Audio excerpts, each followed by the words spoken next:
This episode of the Get Fast podcast is brought to you by Tri-Velo Coaching, where we help triathletes and cyclists like you train smarter to race faster. You are joined as always on every podcast by your hosts. We have former Australian Ironman Champion Gerard Donnelly, and I am Jordan Donnelly.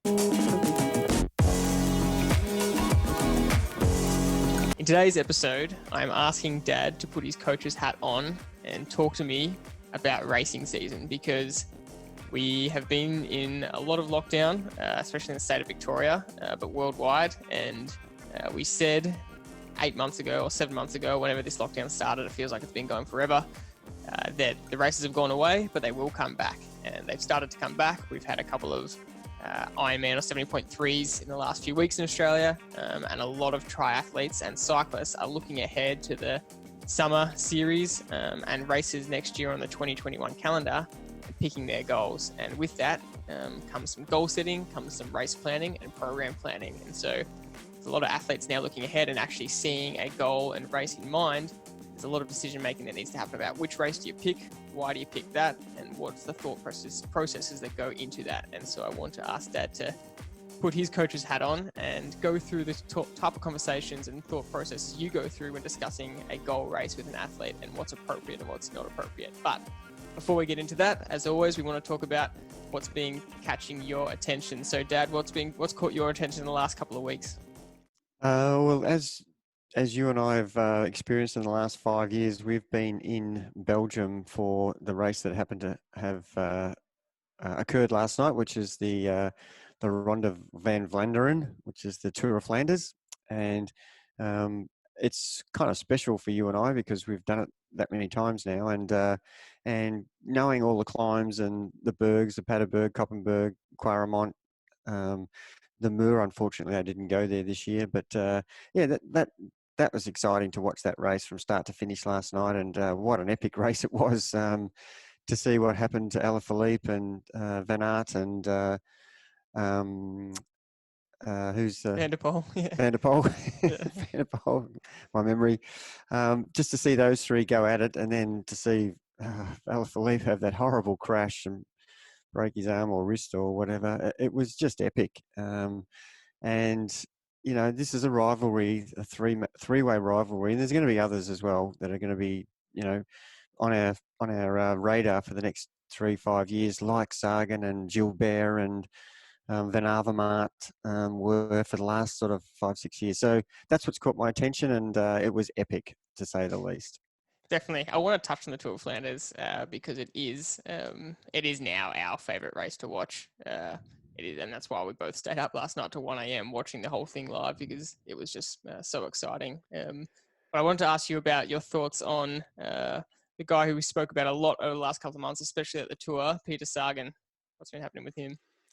Well, I've got to say, I was beside myself with excitement to see him in the Giro win a stage solo. It was, I think, one of the best 5 stages I've ever watched of a tour, and even a one-day race. It was exceptional. I mean, we've seen some spectacular one-day wins with Gilbert winning Flanders and Cancellara and Boonen and winning races that are epic one-day races. But Sagan has been in such poor form. He's been criticised from pillar to post.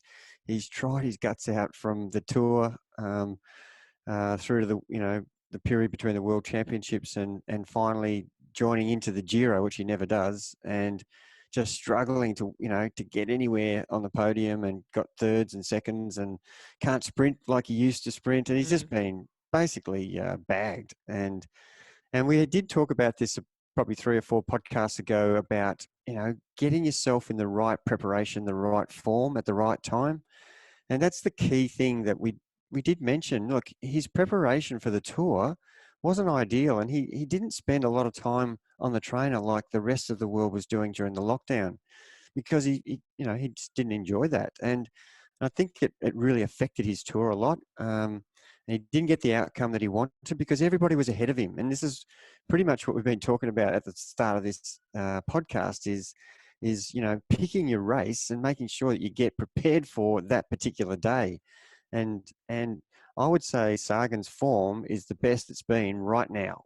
And had there been, Milan San Remo and Paris-Roubaix on in the next few weeks, or the world titles, I think you'd see a different Sagan in these events. And even the Tour, he probably at the moment in the Tour de France, he would probably have won the green jersey in the form he's in now compared to what he was in during the Tour.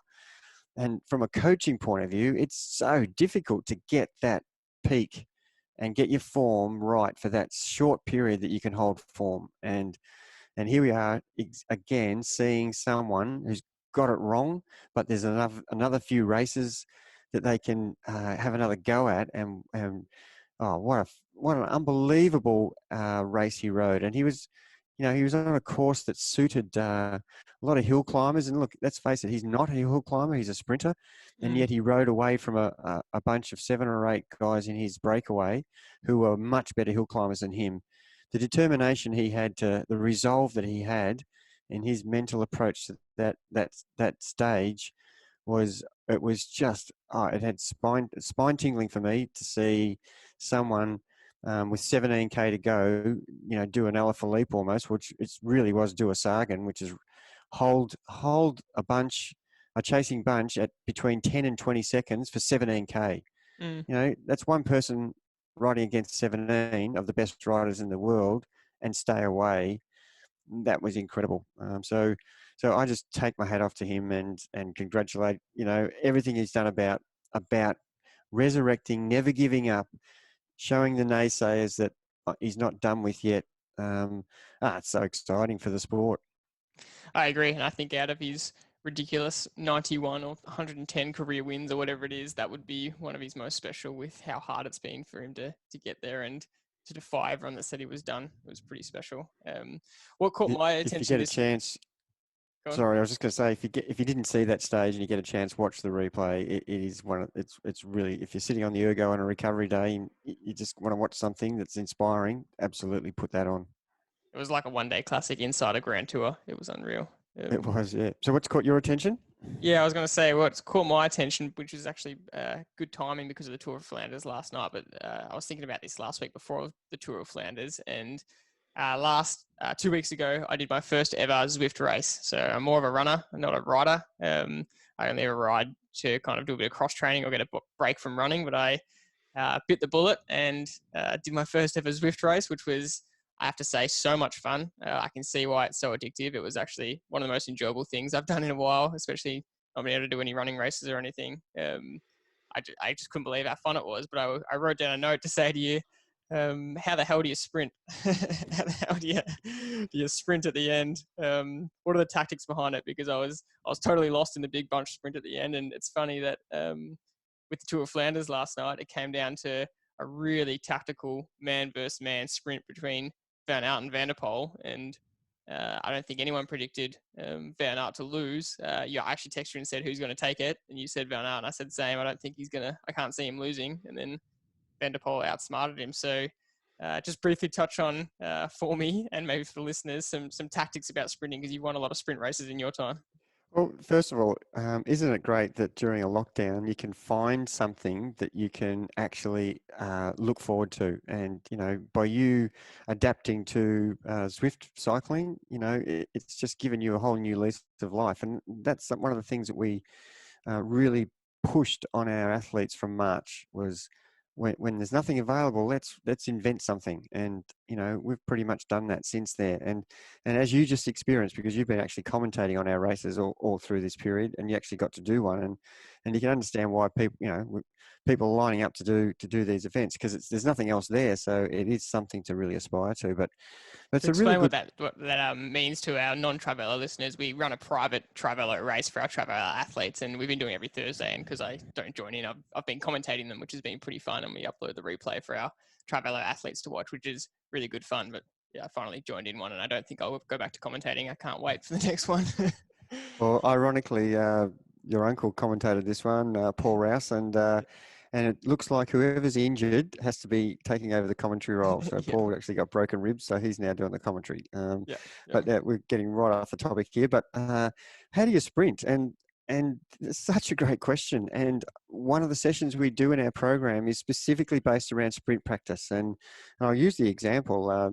Jordan, your brother was, Liam, your brother was also joining in on Swift. And I had him doing one of the sessions where he had to do some sprint practice. And he was pretty proud of himself, pushing 700 or 750 watts in his 10-second sprint efforts. And then I said to him, the race you did on the weekend, when you got to the sprint, you pushed 420 watts. What's going on there? And he said, oh, I thought I was pushing way more watts than that. But it was after riding at that intensity and then trying to sprint is a completely different thing to sprinting when you're fresh. And, you know, we're all very heroic sprinting with fresh legs, but there's very few events that you will ever do in club racing, state racing, national or professional elite racing where you're sprinting fresh. Flanders was 257K and then they're pushing out, 1,1500 watts for the last 175 meters. That takes an incredible amount of fitness to do that, to sprint at your best, whether you're ridden 5K or 250.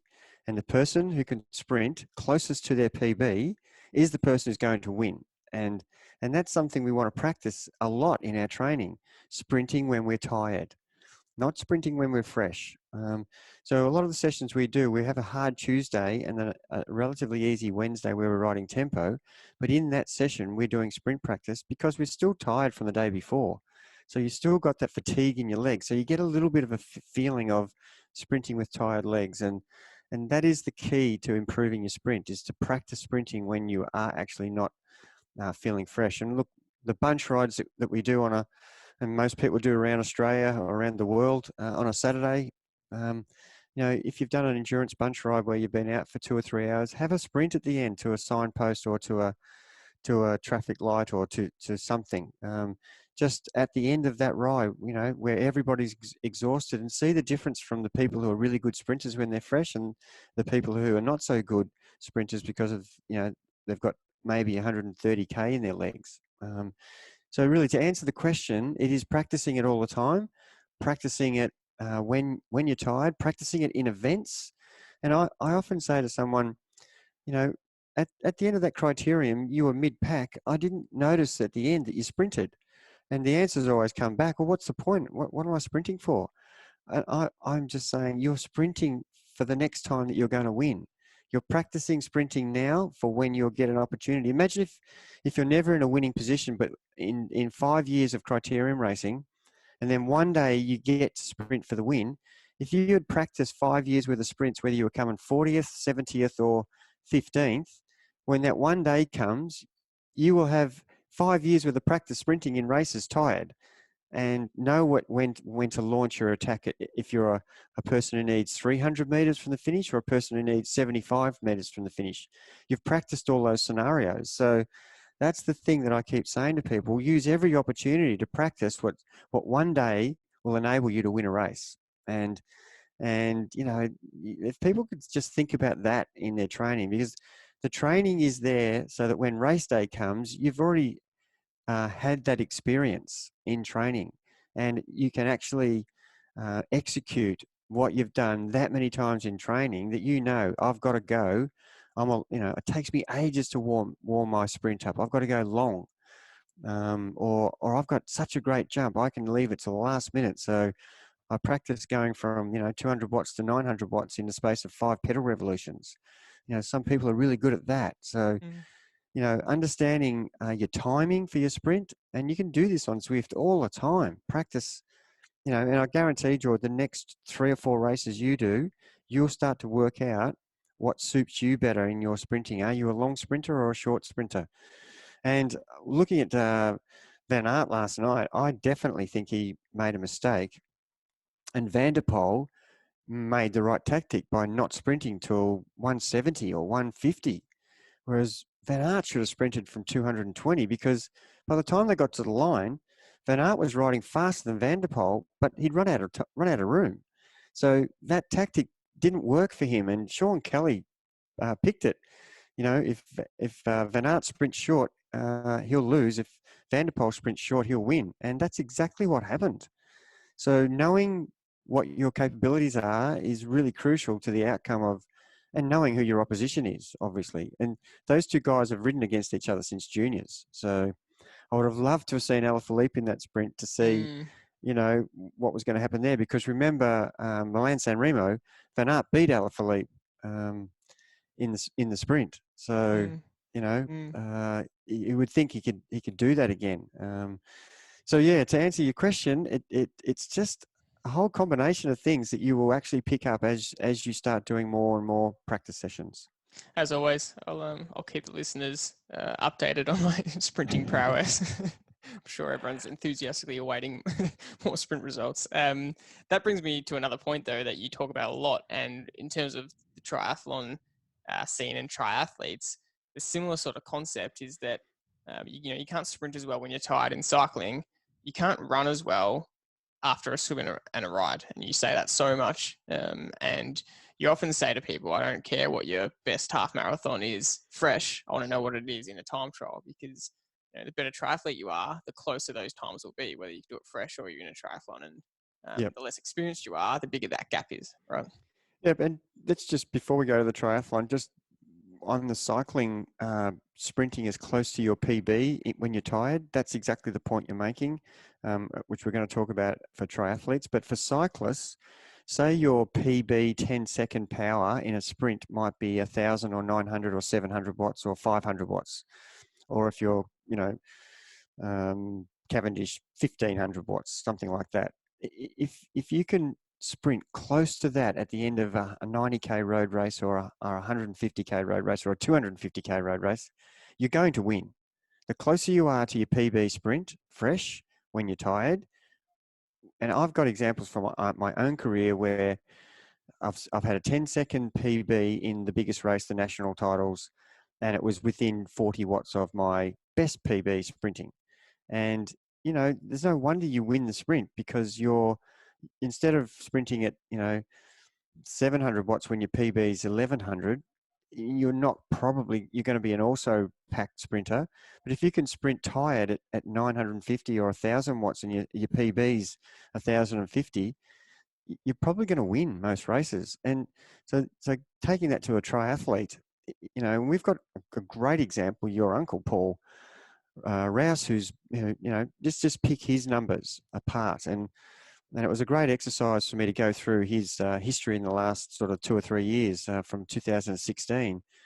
His best half marathon was a 1:31, which is for nearly a 60-year-old is pretty good running. And in a triathlon, his best half marathon in a triathlon was 1:32. Yeah. And it's no wonder he won almost every race in a triathlon that he was in, because, there's not a lot of 60-year-olds who can run 1:30, 1 hour 30. Most of them are running between 1 hour 30 and 2 hours 10 at that age, and slower. But if you can run close to your fresh half marathon or 10K, whatever event you're doing in a triathlon, if you're doing sprint, it's a 5K. If you're doing an Olympic, it's a 10K. If you're doing a half Ironman, it's a 21K. If you're doing a marathon, if you're doing an Ironman, it's a marathon. So the closer you can get to your PB, is you're going to be at the pointy end of your results every time, and you will smash PBs week in, week out, race in, race out, by really working on that aspect of your running. And look, it's the same with swimming. It's the same with your riding. The closer you can be to your FTP, depending on the distance of the event, the better athlete you're going to be. You're going to be on the podium in your age group if you can ride closer to your 100% FTP or closer to your meterage per 100 meter pace in the pool, and your PB for whatever event it is as a runner for 10K, for a half marathon or a marathon. The closer you are to your fresh PBs for all those events, you're going to be pretty hard to defeat in any race that you do. Perfect. On that note, let's get into today's topic and talk about races and talk about racing specifically. So, like we said at the start, with racing season pretty much coming back now, and a lot of us looking forward to race goals somewhere in 2021. Talk me through the process that you go through in your own head when you're deciding whether a goal is appropriate for an athlete, or if you're going to try and persuade them potentially against a goal or tell them that it's not a good idea? Because there's a few aspects to this where, one, I've heard you say the term a lot, you need to respect the event that you're going to do. And that's one aspect. But what are some of the decision-making factors and things that you really bring to an athlete's attention when deciding to pick a race? It's a really good topic to discuss, and we have touched on it, over the journey here and there. But now that it seems like in Australia, and probably the rest of the world's going the other way, where things are closing down because they're starting to have second and third waves of the pandemic. But Australia is definitely heading in the right direction compared to the rest of the world. So we're actually, there's already states in Australia, Queensland, and WA that have been holding races. The majority of this last sort of two months anyway. So, but the rest of Australia is going to catch up in New South Wales and Victoria and Tasmania and South Australia and the Northern Territory are all going to be pretty much being able to, run races as normal. So everybody's in that position again of, oh, right, it's like a clean slate. What am I going to select? And it was ironic that Port Mac opened and closed within the one day. Port Mac's in May next year, 2021. And just like it used to be when, Ironman was just so popular, I remember Melbourne Ironman opening and closing in 5 minutes. It was full in 5 minutes, and it was near impossible to get into the race. And that's where we're at now. We've not had races, and now we've got the opportunity that looks like next year will be, unless something goes backwards again with the pandemic, it looks like we're going to have a whole smorgasbord of races.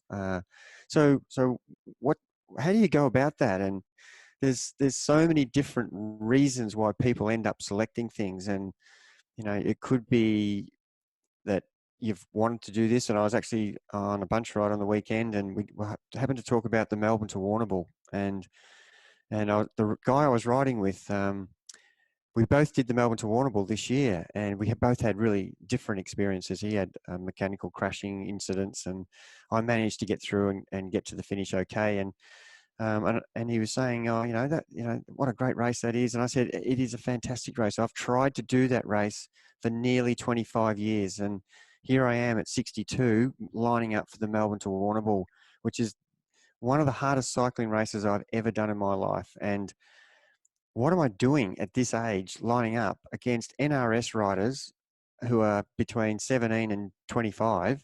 We're in the same bunch. We start together. We race together. And here I am doing a race that I should have done 30 years ago when I was the same age. But, most people would have said to me, well, that's a ridiculous goal at your age. What do you think's going to happen? And I just had a different mindset that day. It was, I wanted to enter the event and I wanted to finish it. That was pretty much the focus I had. And Cam asked me where I came, and I said, I think I was 4th in C grade. But it just didn't matter to me. I would have loved to have won C grade or B grade or whatever race event I was in. But the satisfaction for me crossing that line didn't matter where I came. The preparation I put into that race was totally focused on finishing. And lots of things happened during that 6 hours 58 during that day, where I had periods of good periods, shocking periods, battling through some cramps, some dehydration, and coming back and eventually getting to the finish line. And it was very emotional to finish after going through such a really tumultuous day and period of training over 6 months of really, putting myself through some massive training sessions, and the reward was fantastic. And now that's the example I'm saying now is, you can pick any event you want. That's what I'm saying to everybody out there. There's nothing that anybody can do to stop you.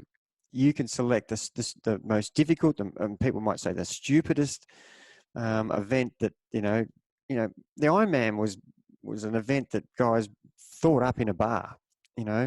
One was a swimmer, one was a rider, and one was a runner. And they all reckoned they were better and fitter athletes than each other. So they wanted to test each other. by putting the three events together to see who would eventually win. And it's just one of those big no-do events, and it's taken off. Who would have thought from 1970 to now that it would be such a popular event and a real box ticker, bucket list ticker. And so, we do get lots of different applications for an Ironman from people who've never run more than 50 minutes or ridden more than 30K or swam more than 500 meters, entering the Ironman. And, I'm never going to say that's a bad idea. It's a bad idea if you're not prepared to do all the things that I'm going to ask you to do. It's an okay idea if you're happy to go through what's going to be between now and race day and be prepared on race day to execute. So there is no goal that's ridiculous or wrong. So let's get that right out there. So select something that you've had your eyes set on, that you want to do, that it might be a bucket list thing. I don't care. It's what you want to do. So have a crack at doing it. The examples would be obviously the Ironmans for next year, half Ironmans, Olympic distance in triathlon, Gran Fondos as a cyclist, Three Peaks, which is unbelievably difficult event for most people. It's between 7.5 for the good riders and 14 hours for the beginner riders. And you've got, that many other Gran Fondos all over the world, like we've done, like, Tour of Flanders, that are such bucket list things that are still massive days. You've experienced both Roubaix and Flanders of 5+ hours over some of the toughest terrain in the world. And the satisfaction you got finishing those events, even though you were actually reasonably underprepared for it as a cyclist, you've been training as a runner, but you still managed your day because you understood and respected everything about that event. And you didn't take it for granted that I've got this at any stage, because the minute you start thinking that is the minute you're going to actually have a poor outcome. And it could be literally 10K from the finish after you've done, 170K and it all falls apart at the end. And so they're the things that to start with is selecting an event. Obviously, you select something that's going to suit you better. That would be the first thing I would be pinpointing. But, we've already talked about some of the selection goal races over the past where people, very heavy guys, picking, hilly courses. And that's not the best outcome for you. But yeah, have a crack. Absolutely. This is the time to select what you want to do. And there's a whole lot of processes we go through, which is probably what we should be talking about next. Yeah, definitely.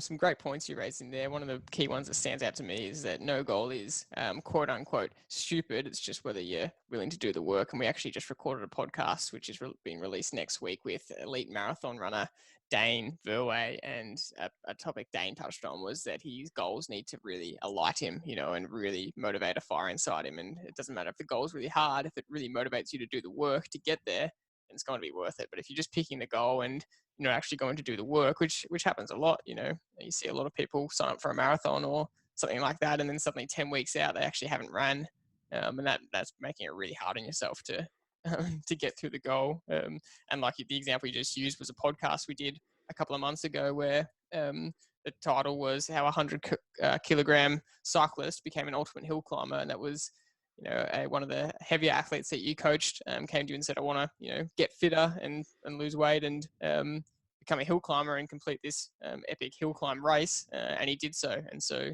again, no goal is unattainable as long as you're willing to do the work. And that story was a perfect example of that if you haven't listened to that podcast. But like you just said, talk me through some of the biggest factors that you need to consider. And I think one of the ones I wanted to start on asking you is, considering your level of ability. So the difference in what you have to consider if you're an absolute beginner, and for example, you've never done a triathlon, like those examples you said before of people who have never really run or ridden that far and then signing up to an Ironman, compared to if you're a more experienced triathlete picking some of these goals. Yeah, it's a really good topic, and one that really needs to be understood. And the person who's got experience, that is a really significant advantage against the beginner. And there's so many things that experience enables you to do, not only in your preparation, but on race day. So the beginner has none of that. He has none of the failures, none of the successes. He just has anxiety about the decision he's made, whether it be being talked into it by his mates or whatever the reason he's selected, it doesn't really matter, but that's the selection he's made. And you know, we can talk about, we'll use the Ironman as an example, but there's plenty of other, you know, races that you could be thinking of. Off the top of my head, there's the Everesting in cycling has become a massive thing where you can do an Everest on Zwift, you can do an Everest on your local hill. And for those who have never heard of what Everesting is, it's basically on a bike climbing the same meterage as Mount Everest. And, you know, Contador did it on a smart trainer. And I think it took him, I don't know, 8 hours or something. And the majority of everyday cyclists might take 12 to 14 hours to do I think it's 8,000 meters of climbing. But, you know, that's something taking 24. Yeah. Yeah, but that's something that's great to say I'm going to Everest, but, you know, let's just have a think about what preparation you need to do for that. And it's great to say I'm going to do the Ironman, but did you realize that it had a marathon in it? Did you realize that it's an 180K ride? Did you realize that it's nearly a 4K swim? You know, I'm picking Three Peaks. Did you realize there's 4,500 meters of climbing in Three Peaks and it's 245K and it could possibly take you 12 hours?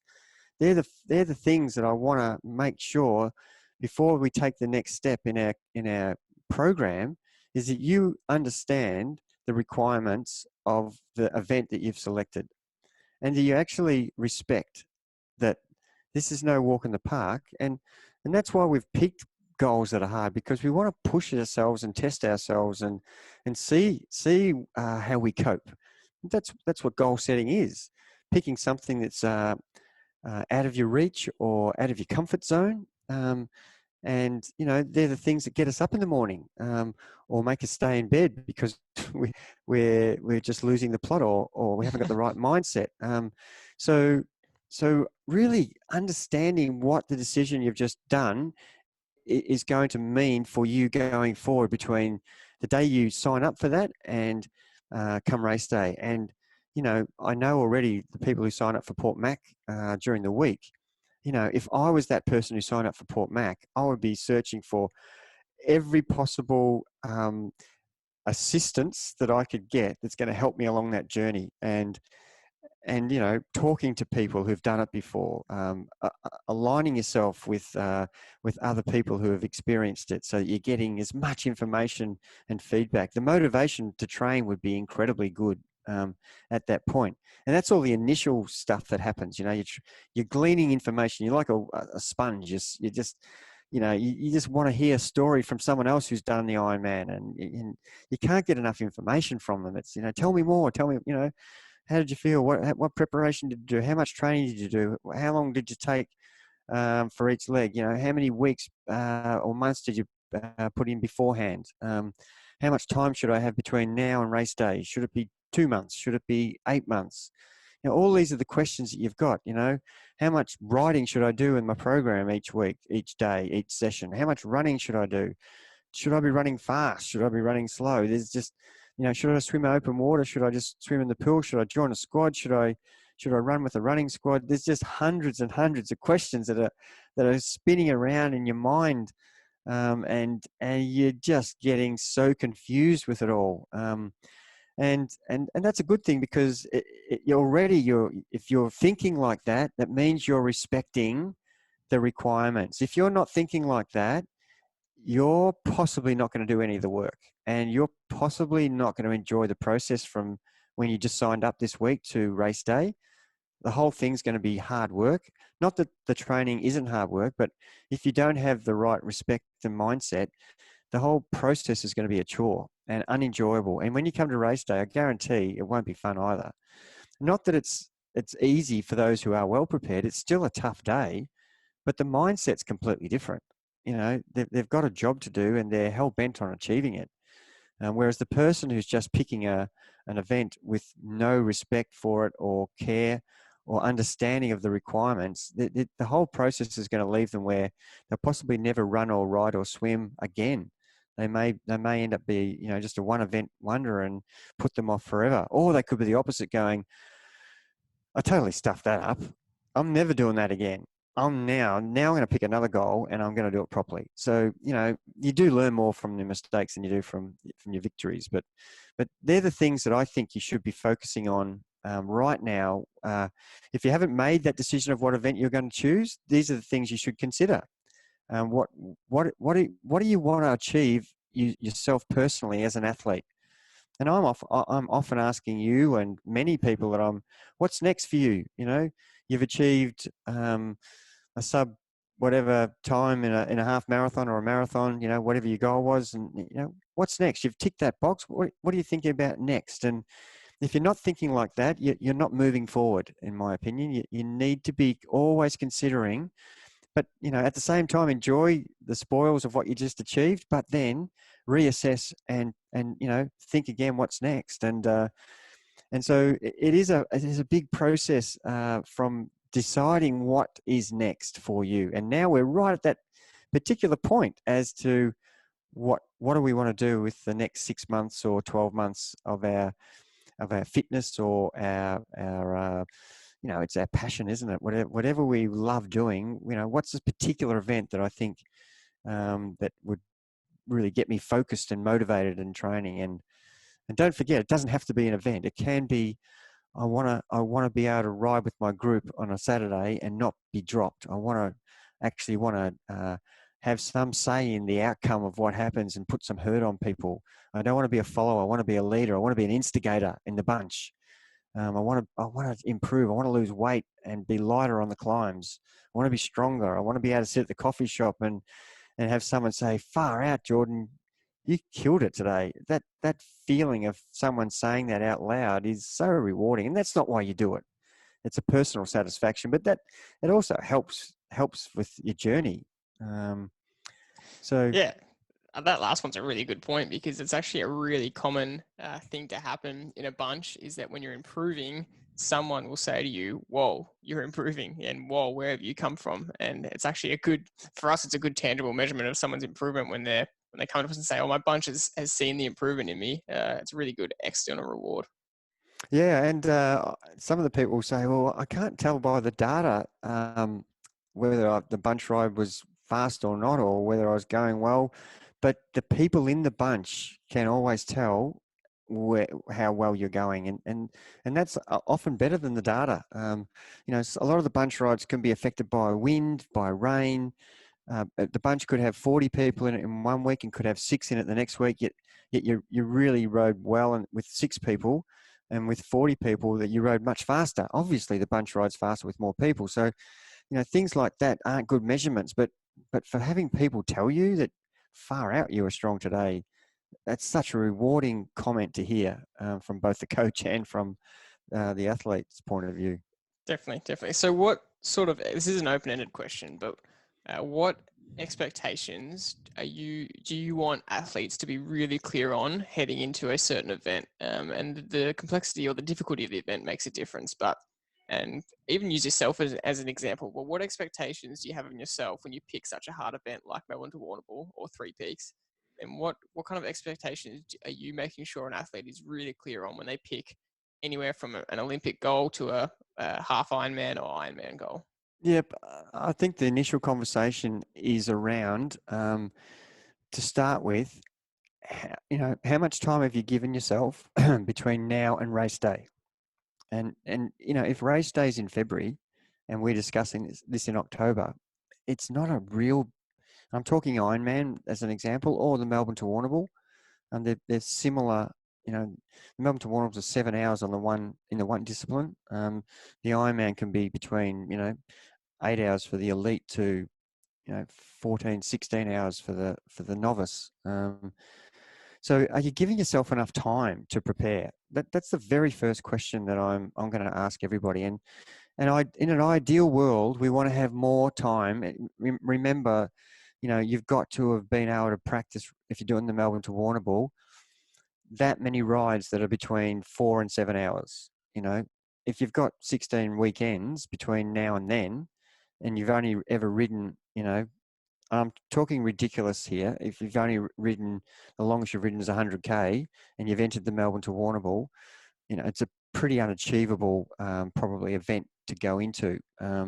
But if we chose 3 peaks and you still only, I have coached people who hadn't, you know, had never ridden up the 1 in 20 without stopping, which is a local event, a local course in Melbourne in the Dandenongs. It's between a 15-minute and a 25 to 30-minute climb, depending on your ability. I've coached someone who's done a 3 peaks whose first ride he couldn't get up the 1 in 20. So he's going from a 30 to 40k rider to 245 k's, and the longer time he gives himself, the better prepared he's going to be. But if he doesn't have time and he's picked the event too late, then we have to deal with the time that we've got. So you have to be prepared once you've selected the time frame, and you're the one who's selected that because you've come to get the coaching assistance with 12 weeks or 18 or 36 or 50 weeks. So if you've come to me with 12 weeks, you're going to have to work extremely hard in that 12 weeks compared to someone who can spread the load out. And what comes with that? Illness, injury, fatigue, all these things are going to be major factors in the outcome that you're going to experience on race day. The person who's got a longer preparation will be able to have a load that's manageable for a spread out period of time. To be clear on that part, if someone comes to you with 12 or 16 or 20 weeks to an extreme event, what you would say to them, it's really not realistically enough time. But you would help them if they're saying, well, I'm doing the event no matter what. I mean, you'd probably try and advise them against the event, correct? But if they're saying, I'm doing the event no matter what, can you help me? There's not a whole lot you can really do, is there? No, the only thing I can actually do is say to them, are you prepared to give me as many hours as you possibly can between now and that time? And so that's the second part of what I said earlier. First of all, what time frame is it from now till race? And then how much time have you got each week, each day? Can you train 6 hours a week, or can you train 20 hours a week? And somewhere in between is where people will land, depending on what job, what family, what commitments they have. So if you pick a shorter time frame from 12 weeks to 16 weeks for an Ironman or 3 peaks, then you need to understand the second thing is, how much time do you have each day or each week? That has to be the next topic is, well, we can probably do this, but we need to be training probably 12, 14, 16, 20 hours a week. Are you prepared to do that? And if they say, yeah, no worries, then we've actually, we're not as bad as the person who then says to me, well, actually, no, I've only probably got 6 hours a week and I want to do the Ironman. Well, okay, you're entered, you're going to do it. So we'll have to come up with a plan. And, we're running a marathon. We're riding nearly 200K and we're swimming nearly 4K. So how much preparation do you need for a marathon? Ideally, you need 6 months for a marathon. That's on its own if you want to be well prepared. But now you're giving me 12 weeks and you're giving me 6 hours a week. So yes, we can still try to do the best we can in that time. But I'm all the time reminding the person about the decision they've made and the disrespect they're giving the event.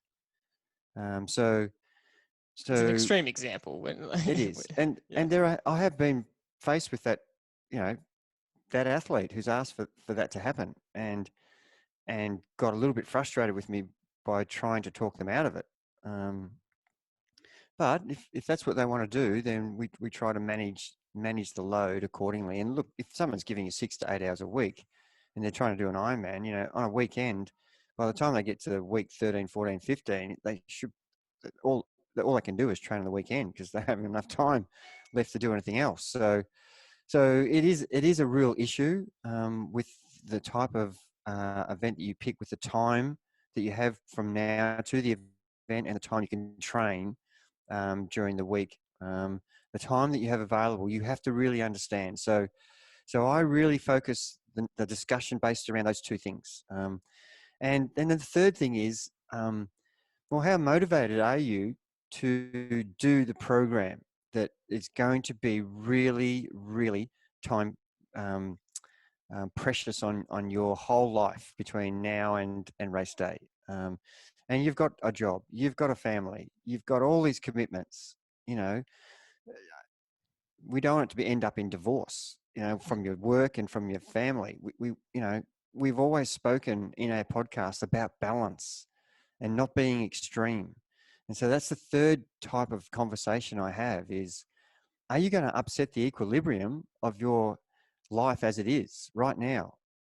Is your family going to almost divorce you from, because you're divorcing them from because you're taking all the time for yourself. So it is, it is a very selfish decision to do this. So is everybody on board with it? And that's something that you actually have to consider, when you're making these decisions. Is it going to be something that's good for your family or for your work or for yourself, or is it going to be a negative impact on everybody? So there's times and places for big goals. There's times and places for smaller goals, and that's where I try to direct people is, maybe let's not do an Ironman in 16 weeks. Let's do a half Ironman or an Olympic. Make that your goal, and then you can find out whether you like doing it. But we still have the people, no, I'm entering the Ironman. That's what I want to do. But so they're the discussions we would have on this topic, and it can be quite heated at times because they're contacting me for help, yet I'm giving them roadblocks as to why the selection they've made might not have been a very smart one. But at the end of the day, as I said at the beginning of this podcast, as long as you respect what the event is, you're prepared to do the work, you will be able to achieve the outcome. It may not be at a higher level than you probably expected, but at the end of the day, like I gave the example for the Melbourne to Warrnambool, completing that event when you're riding against the best young riders in Australia and riding with them for 120k, it was just an achievement that I was interested in, just making sure that I got to the finish. And I think there was I don't know, 30 or 40% of the riders who started didn't finish or missed the cutoff. To get that little Melbourne to Warrnambool medal, and I've got millions of medals since I've been 7 or 8 years of age, ribbons and medals, and that Melbourne to Warrnambool is up there with my Ironman Kona medal. The Australian Ironman medal. They're those 3 medals, and that's what it means to me. And so something like a goal like that, I selected that goal 25 years ago, and pretty much trained for that whole period before eventually I got a crack at it. And one of the things that I tried to do all of my life was keep my fitness as high as possible so that I could pick an event without having to start from the beginning. Because when I selected the Warnie a year out, I was already where I wanted to be. All I had to do was lift for the extremeness of the Warnie, which meant adding, lots more 4, 5, 6 hour rides into my weekly bunch ride, which were already 4.5. I would really like to ask you about, I will ask you more in detail about that Melbourne to Warrnambool day on another podcast, because it's a tough story and it was a really tough day for you. And I think everyone knows that one of your biggest strengths is your mental toughness, and you're really challenged that day. So it'll be good to dive into that. What you said in there about respecting the event also plays into, that means you have to understand there is a minimum requirement required in the training to get to that event. And there is minimal things that you need to do if you're going to get your body prepared for the event that you've chosen. And something you said in there would actually shock a lot of people. I know it shocked me when you first were talking to me about marathon training and preparation. And just then you said, if you're preparing for Melbourne to Warnie, it's a 7-hour event, you need to be doing multiple 4 to 7 hour rides. And that would actually be a shock to a lot of people, because you think, well, I do my bunch ride on Saturday, that's enough, 3 or 4 hours. And you're saying, no, it needs to be 5, 6, 7 hours. Which can seem a little bit over the top or unnecessary. And I know the first time you were teaching me about marathon training, and you explaining that you get your athletes to do 3, 4 hour really long, slow runs. And I said, that's extreme, isn't it? Because they're basically going to be running a marathon in training. And you're saying, well, how else do they expect their body to be prepared for it? I just assumed that a 2-hour run, or eventually maybe a 2.5-hour run, would suffice. And you're saying, no way. And that's a factor that you have to consider, isn't it? That, if you're going to be doing this event in race, you actually need to be practicing these sort of distances in training. And a lot of people actually wouldn't expect that. Yeah. And that's the next conversation we have on that initial contact is, And they're so eager to find out, well, what sort of things should I be doing in my program? And I'm saying, the three things that we base our whole emphasis around is consistency, which is, the frequency of your training, the duration, which is, building an overload process over the period of 12, 20, 30 weeks, and the intensity is final. The final piece of the jigsaw is the intensity. So the consistency is one of the key things in any goal setting program that you select. If you don't have consistency, it doesn't matter how hard you train, you're still not going to get to the start line as good as a person who trains consistently. And we've already talked about it today about being moderate in everything, not extreme. So if you can consistently train 6-7 days a week, missing very few sessions, compared to the person who trains absolutely flat out for 3 or 4 days, we've talked about this many times. The person who gets the consistent right will outperform the person who just trains flat out for short periods of bursts. So really, we're just honing in on that aspect of the program. Just be moderately consistent and in your execution of a day-to-day program, week to week, month to month. Just tick the boxes off, do the required sessions, and not have periods where you've missed 3, 4, 5 sessions, and have the mentality that, I've stuffed this week up, I'll just start again on Monday. Don't think like that. I've stuffed whatever I've stuffed up, which might be 2 days. I need to start now. I need to catch the next session now and not wait till next Monday, because that just breeds inconsistency. So one of the first things we teach our athletes is trying to get green on, for example, training peaks is green means you've done the session correctly. And we try to get that in our program each day. We don't want to see any reds, which means you haven't done it, or oranges, which means you've half done it. So we try and instill the consistency aspect into everything we do. And as you know, when I put in front of you, you're going to ride 6 hours 4 times before you do this Ironman, and you're also going to run possibly 2 hours in the morning and up to an hour or 2 hours in the afternoon, you're just going to look at me saying, are you kidding? But that's the requirements. If you're a person who's going to actually run 4 hours on race day, or possibly 4.5 in the Ironman, and you've only trained for 90 minutes or 2 hours, you're going to go well in the race for 90 minutes or 2 hours, because that's what your body's been adapted to. So you have to experience in training what's going to happen on race day. So, if you don't do it in training, come race day, it's brand new and your body's not been through that journey. If you haven't ridden more than 3 hours and come race day, you actually ride 6, you're possibly not going to run at all. Yeah. So there's so many factors that you have to, when we say respect the event, you have to respect the training program. And if you're not willing to do that, then you're going to be well short come race day. That's a kind of good way to finish. And when you talk about the extreme nature of some of the aspects of a training program, when it's an extreme event you're doing an Ironman, doing a half Ironman, doing endurance events, they're extreme events. But the whole training program isn't extreme, and that's a really important point to remember when you talk about these requirements.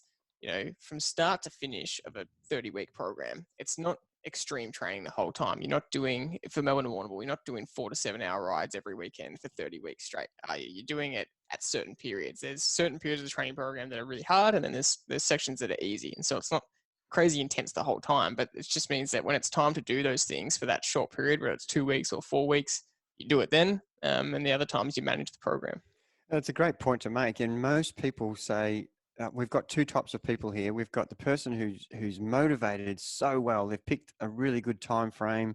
They're prepared to put whatever hours in for preparation, and they just go about it. I love that athlete, but that athlete's the hardest one to coach almost, because they're too motivated. They train too much. They don't recover enough. They think they have to do 6 hours every single ride with the maximum intensity, and they end up riding themselves into the ground. And, we've got some Ironman triathletes doing exactly the same thing, just training way too hard and not recovering enough. There are periods, just like you said, where we need to do those endurance long days where we've got, possibly a 6 or 7 hour day. But we progress our way from the program through the program by, I said at the start, frequency, duration, intensity. So we keep the consistency going, which is the frequency, and then we slowly build the duration. If the furthest you've run is 30 minutes, we're not going to start you in an Ironman program at 2 hours. We're going to start you at 30 minutes and build you to 40, to 50, to 60 over a progress period of weeks. And the same with the bike. If you've never ridden more than 100K, your first ride's not going to be 180K. That might happen 16 weeks into the program. So the duration goes along with the consistency. And as you get fitter, then you can start doing the intensity. And they're the three things that are the basis of every program. And if you don't respect what the consistency and frequency is, and you just try and do hard sessions all the time from the beginning, you're going to be left short. You're going to get incredibly fatigued. You could get sick and you could injure yourself. So at the end of the day, these are the things that are going to, how unlucky was I? I got sick. How unlucky I got injured. How unlucky I just got this real fatigue. Well, no, it's purely because you've managed your program in a horrible method. And that comes back to respecting that you can't just have it in a minute. It takes 6 months, or it takes 3 months, or it takes 9 months. And you have to think of the big picture all the time. I can't go from being, a really good 180K rider from a 60K rider. It's going to take me months to get to become a good 100K rider, then a 120K rider, then 150. The same with the marathon. I can't just go and run 30K when the furthest I've run is 10. If you did that, you'd be out of action for 3 weeks with such soreness. And so we progress from 10K to 12 to 15 to 20 over a period of months. And that sounds very obvious to everybody. Yeah. But why the hell do people continue to do what I just said is not what you do? And that's why people, once they've got a glimpse of how a program can really help them, then they'll never turn back. And the old ways are gone. But it might take years for people to actually comprehend that is the method that's going to work. It is going to work every time. The other method, there's going to be some unlucky thing happen to you, which is not unlucky. It's predictable. The thing that's going to happen to you is very predictable. I think we'll wrap up there. That's a good way to, there's a lot to think about. There's a lot to consider in that, especially with racing season coming up. We're hoping that can help you make decisions that will either help you get through a program better or make you pick a goal that will light the fire inside you, but also is something that is appropriate to your situation at the moment. So that's it from us from this episode. Thank you very much for listening. As always, if you want to get more information, you can go to getfastpodcast.com. You can join our email list there, and that's the best way to get access to our Trivelo coaching training programs to help you train smarter and race faster. That's it for this episode. Thanks, Dad, for joining me. We'll see you next time.